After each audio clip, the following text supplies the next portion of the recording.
Hey, what's up guys? So patch 14 is here in Sons of the Forest. Now I went overboard testing and there's a lot to digest, so let's dive right into it. After reading the patch notes, what I was most interested in is the ability to craft shock, fire, poison, and explosive arrows.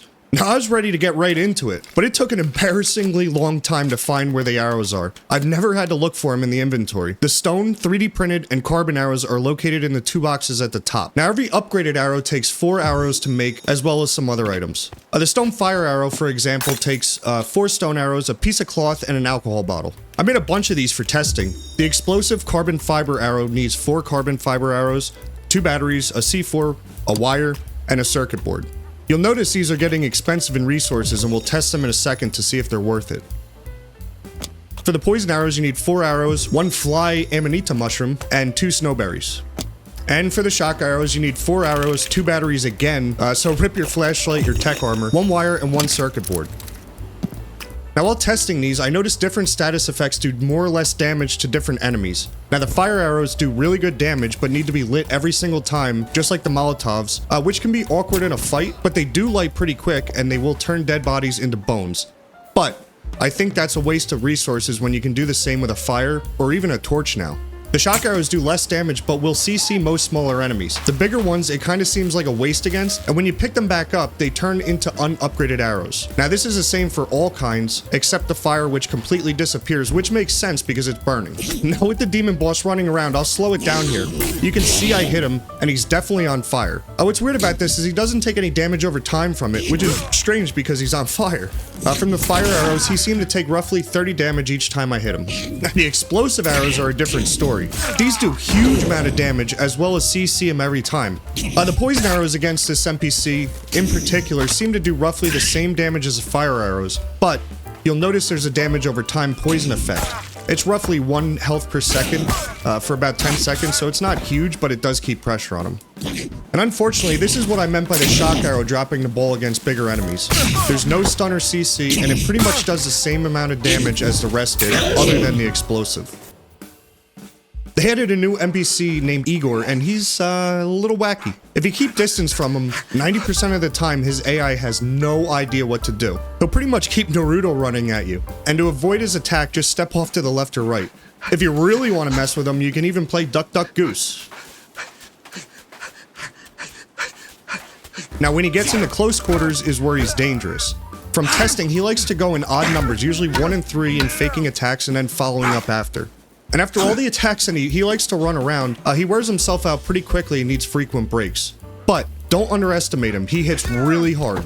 You'll see here he easily 2-taps me without any armor on. And that brings us to the next topic in the patch notes. And that is you pick up your bag much quicker after being killed, and this is amazing. Sometimes there's enemies close by when you spawn back in, and when that happens, while you're admiring your bag and no health, you're up a certain creek without a paddle. Now, I know I'm asking a little much here, but I'd like it if they also sped up the cutting yourself loose animation. Either way, I like this a lot, and we can get out of this hairy situation very quickly now. Now, I'm going to go over the 2 blueprints that automatically get added into our books first this update, and then get into the ones that we need to find. The first one is a double bed. I like this a lot. I think it looks really cool. There is a lot of clipping in the textures that I'm sure they'll fix soon. The second one is a spear rack. This will become a lot more important later on in the video. It only requires 10 sticks and is well worth it. This is what it looks like built, and it can hold up to 10 spears. Here's the entrance to the first reworked ice cave. Now this whole route is pretty linear and simple. Now before you take the first rope, you'll notice that there's a new letter which says the piece isn't here, and that this is the wrong cave. Which I'm assuming is the devs joking that the next artifact piece is somewhere else, and I'll show you where to find that later. Now just go down the rope next to the letter, and then down the following rope underneath, and it leads you right to the clock blueprint, which is located right next to a skeleton. Here's a location on a map for another ice cave and the spear launcher trap, which is pretty damn good. This thing is crazy easy to get for how powerful it is. It only takes about 30 seconds from the entrance to the item, and it's just a straight beeline. You'll find the blueprint next to the skeleton with all the spears in them. Now for the new cave, which is CaveG, here it is on the map. This includes a new note, new blueprint, and new artifact piece. After chopping through the door, and then chopping through the floor, The note is right before the first barrier you need to go through. And it says something of the sort, we found it and broke it into parts, and I'm assuming that this is talking about the relic found here. After checking out the note, just break through the door and run through the crosses. And after going down this rope, it is possible to land on the platform, which will save you time, but it's hard to do. So you're gonna fall in the water, and you literally run around in a linear circle and break through End Knight's mighty barriers.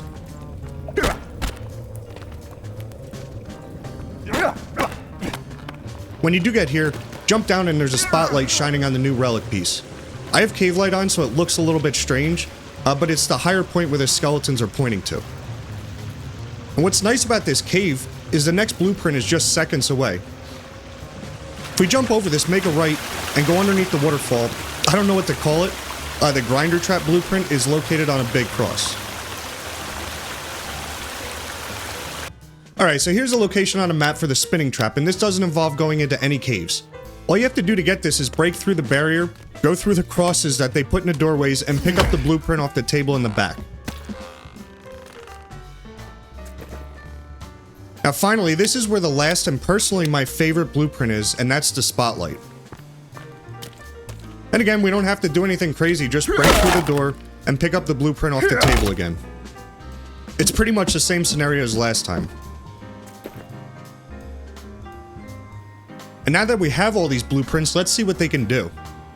With this trap, I'm almost nervous putting it on YouTube, I really am. I mean, if you don't put up Barney content on this website, you don't know what's gonna happen anymore.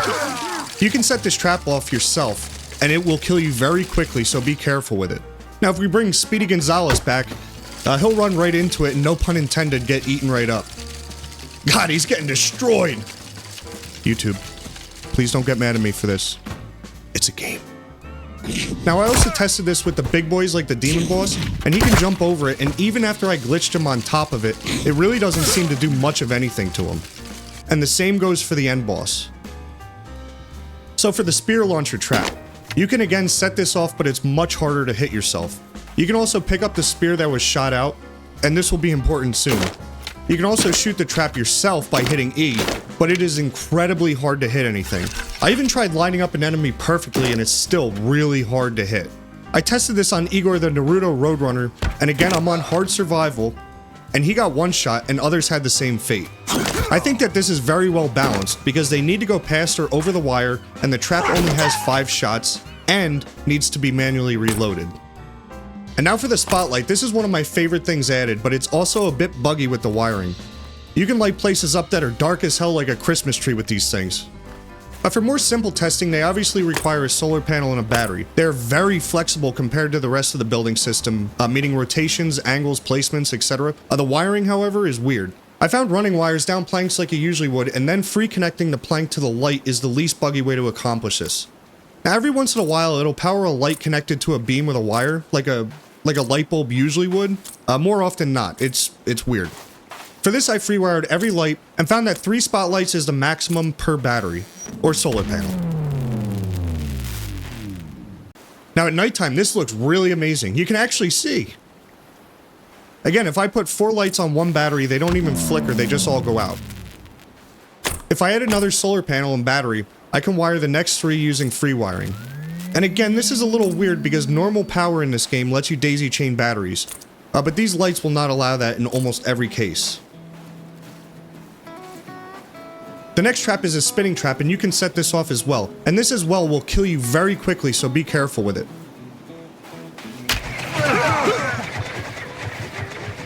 Here's our buddy Igor again, getting one-tapped in hardcore survival twice. At least the second time he took Kelvin on his way.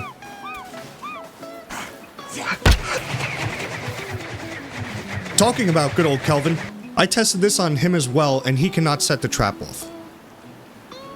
Unfortunately.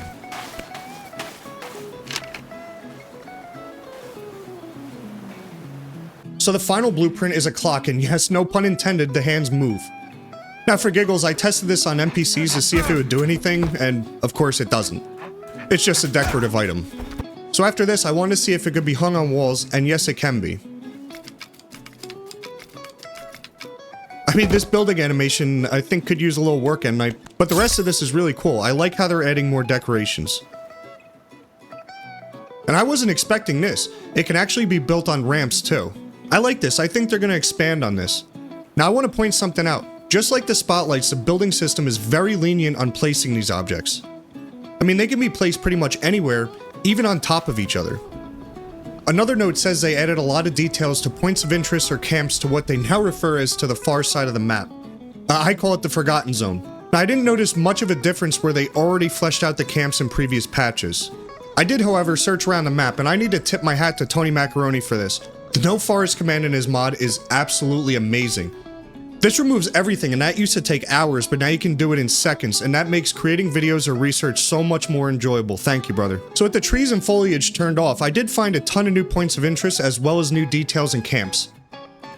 Now when everything's turned back on, I did find a lot of things that need to be fixed. They added textures like fog, and I can appreciate that, but sometimes it looks really weird. For some reason, with the new fog and other changes that they made, all the textures and shadows in the background changed too. It's really weird. And I can't remember exactly where, but there's a place where it almost feels like you're on drugs because it's like this, but a lot more dramatic. And talking about fog, they also added it to the forgotten part of the map in the mountains. Now when you come here, you get the same experience as nighttime in the game. You can't see anything, and I think this might be just a little overtuned. Now going back to added sites, I haven't seen this before, especially on a day one in hardcore survival. I mean, this is a brand new save just to test things. I found a mutant camp, and there's also twins to test out a new shock animation. Now I tested out a lot of different things here, I just can't show it because of YouTube. All the shock animations for various weapons in the fence are all the same for the twins. Now this one intrigued me too. Muddies prioritize food over fighting. Well, I put plenty of meat and berries on the ground. I've spent a lot of time testing this, and they didn't seem to care. I don't know what they eat though. Maybe I didn't put the right food on the ground. Added fish to the big lake in the Forgotten Zone. I'm assuming that this is LakeN. That's the biggest lake in the map. Now Kelvin has always been able to get fish here, I know that. But I guess traps or using a spear wasn't a thing, like they weren't even here. I don't know. They also added wind elements to tarps so they move, and I tested this with stronger winds, and it does get more dramatic. And you know me, I had to check if the objects clipping through was still a bug, and yep, it is. The wind didn't save the tarp this time. The last thing I want to talk about is dismounting the Night V brings back the last weapon equipped.